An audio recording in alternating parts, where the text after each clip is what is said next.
In today's video, I'm going to teach you how to find total users in Mixpanel. This is a very quick process, and once you know where to look, you'll be able to check your user list in just a few seconds.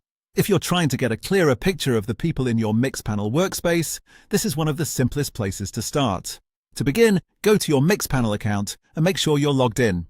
Once you're on the main dashboard, look toward the top left area of the screen. Mixpanel's navigation menu is where you'll usually find the main sections for data, analysis and reporting, so this is the area you'll want to focus on. From the top left, click on Data.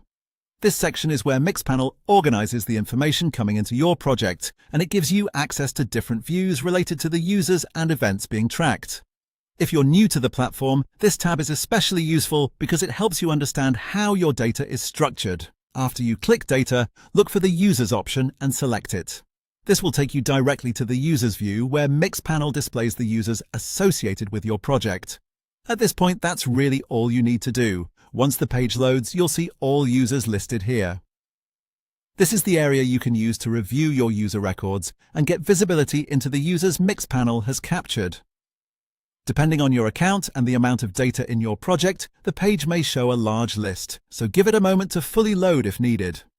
A helpful tip is to make sure you're in the correct project before checking this section, especially if your Mixpanel account contains multiple projects or workspaces. That way the users you're viewing match the specific app or website you're trying to analyze. So again, the path is simple. Open your Mixpanel account, click Data in the top left, then click Users, and you'll see all users there. If your goal is simply to find the total users in Mixpanel, this is the fastest way to get to the right place and start reviewing that information. Once you're familiar with this section, it becomes much easier to navigate Mixpanel and understand the audience behind your data. And that's it for this tutorial. You now know how to quickly find total users in Mixpanel.